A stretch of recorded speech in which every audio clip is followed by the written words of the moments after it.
Okay, part 2 is going to be taking the diffuse tile diffuse and tile normals into effect here. So you're going to see this little button right here, or a little thing. I don't really know what you would call it, but we're going to left click it. It's going to bring us to this new menu, but we're going to go up right here, and you're going to see all of this bunch of shit right here. Everything on the right side of the column, do not touch. If you need further clarification, it's right here. Don't touch anything at all. If you do, you fucked it up. You gotta start all over. Only touch anything in the left side of this column right here. These colored ones all the way down. It's the only thing you're going to touch. So do not touch. Same thing for the gloves and everything else. Don't touch the neck piece. Don't touch the hand gloves. Just leave the textures alone. So again, we're going to go into this area. You're going to see the detail diffuse map. This is where the tile diffuse and everything I was mentioning earlier. So we're going to open it up right here. You're going to see from where? Right.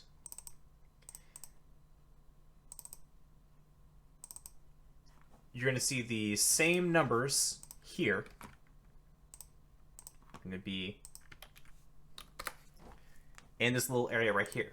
So this is the first of the tile diffuse we're going to be entering with. As you can see for the Horizons Beyond, there's multiple versions. The one in this case, I believe, is going to be 02. And just to be safe,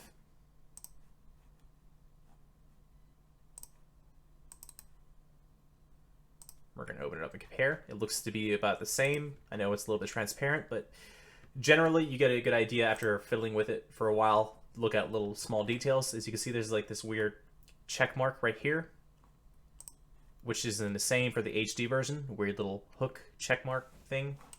So we're going to switch it. So since I've already got the HD texture already applied, I'm going to go to and or not applied. I've already got it in the folder. We're just going to switch it to 02. So Horizons Beyond Tile Diffuse 02. You're going to see a little bit of a change reflect in the scuff marks aspect of it. We'll take a look at the chest. You can see there's a little bit of a paint scrape a little bit. As you can see, it's having a little bit of a reflection changed. So we need to do the same for the normal, which is going to be the detail metal normal.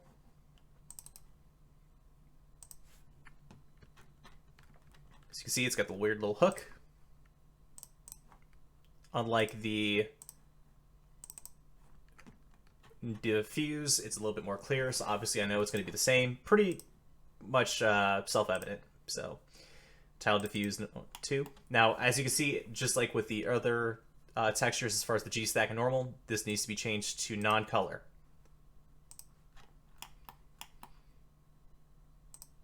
And we're going to repeat for the same one on the next column.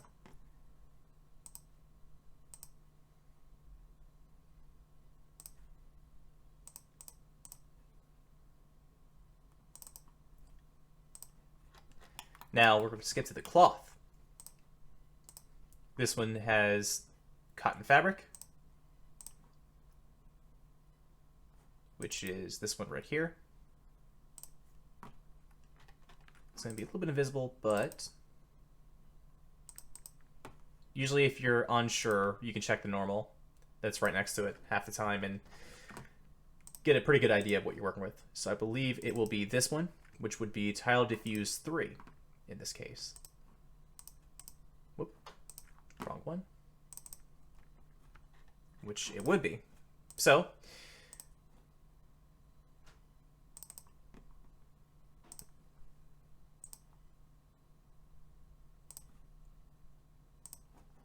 And we're not going to go through the entire list, as that would take up a little bit more time than what I really feel comfortable wasting. Because these things can go pretty long. But as you can see, the scuff marks and everything else has been applied. You got a little bit of fabric detail showing right there. Same thing with the side of the leg or the cape.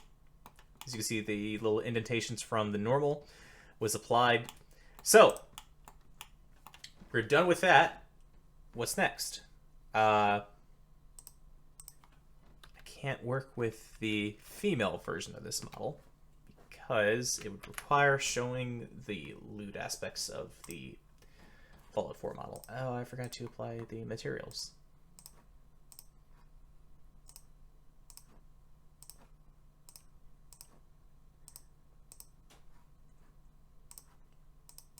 Bear with me for just a few more seconds.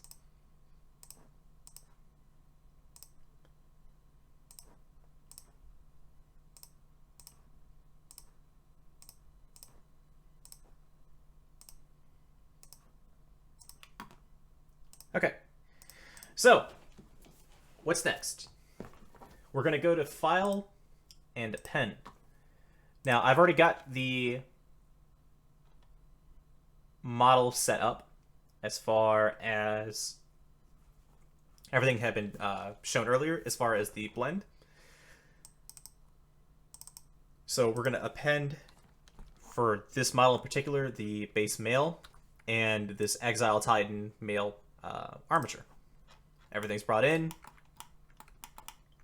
It's as I want it. So what I'm going to do is I'm going to try to align it as close to the male body as I possibly can get.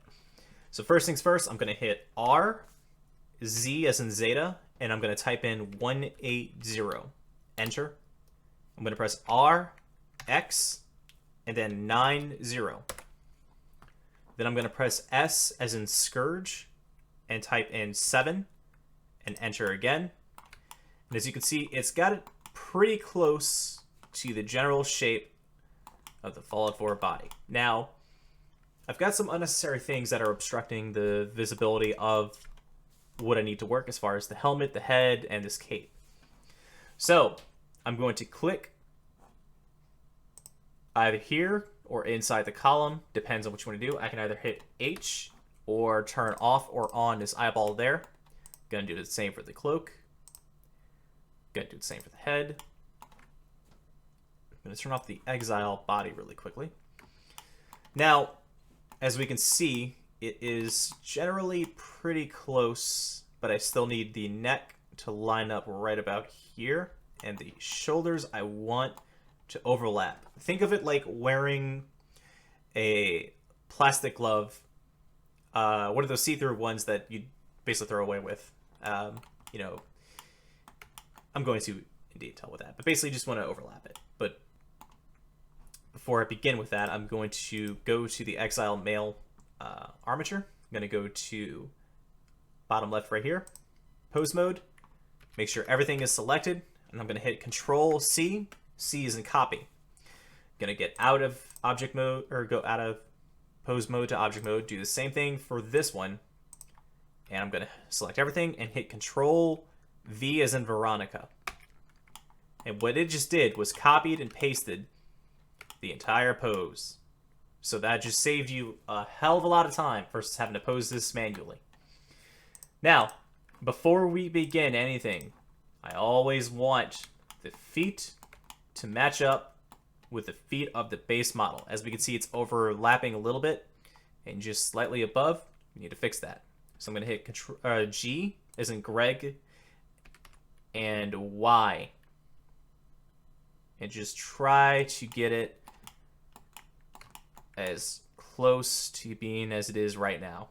This is all going to be about personal preference, but basically, this little red line right here, that's the ground your character will be walking on. So you want it to be as close to the feet as possible, otherwise your feet will sink into the ground. Quite honestly, it's a Bethesda Fallout game, so you might do that anyway, but you want to prevent that as much as possible. So, because we did that, we're going to have to enlarge a little bit more. So I'm going to hit S again. I'm just going to try to get it as good as I can. Now the problem when I do that, sometimes the feet might enlarge with it, but it's looking pretty decently, all things considered. So I think I can tolerate that a little bit as far as positioning goes, but I don't like the fact that the neck is poking out in the back. So I'm going to hit G and Z. Just try to fix it as cleanly as I can. It's not a refined process. It's just going to be something you're just going to have to try your best to get it. We will be fixing these little areas that are poking out in the neck if you have to. We won't really have to worry about the body part right here, because that's not going to be shown by the time we're done. But what is going to be shown is this little neck area, if your character is not going to have their cloak or their helmet on. But we'll cover that when we get into the body slide or outfit studio aspect of things. So we don't need this Exile Titan male armature anymore, so we can delete that safely. Now next is going to be the refinement of these hand placement. So we're going to click on the FK masculine skeleton, go back into pose mode. Now generally when you edit in anything in pose mode, you're going to be just left clicking on this little white piece right here. You're going to hit R for, as in rotate, to move everything around. And say I fucked up and I put it inside the arm. No big deal, just Control Z. Or as I'm doing it, I realize I don't like what I'm doing, I'll just right click, that sorts it out. But only when you left click is it set in stone. So remember, left click is final. Outside of Control Z and everything else like that. But it looks like everything can be fixed by rotating in the hand placement right here. Sometimes it'll get right, sometimes it won't. It's very temperamental, which is one of the reasons why I do not like working with the Fallout 4 skeleton if I can help it, which is why I kept that armature to save time.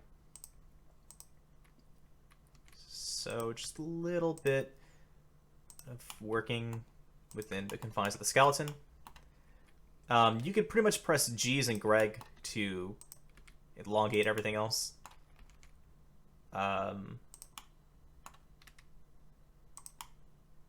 It's not going to be always perfect, so don't be afraid to just kind of butcher the hands a little bit if you gotta get it to where you want it, because you can quite literally spend all day working on just hands. When I first started modding, it was a very nightmarish process because of OCD, so do not worry too much if you have a little bit of problems in that area. So we're going to do the same for the arm on the right side. In this one, I would have to actually move the forearm slightly down a bit.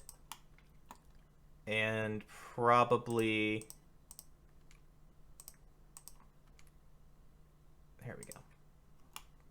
Probably would need to elongate the entire upper arm. I'm not 100% sure just yet. No, looks like it fell right exactly where I needed to be. So that's it. We are done with the posing.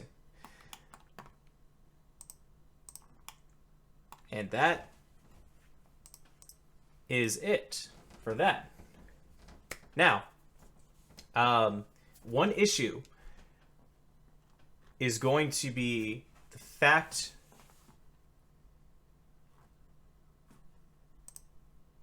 that the textures, as you can see here, are not colored.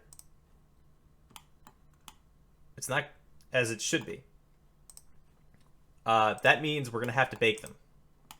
Now, baking is a weird little process, which will take, I would say, another half an hour, depending on your desktop setup, to do. Which I've already done previously for everything else that I needed to get done. But basically, we'll cover that after we get everything weighed.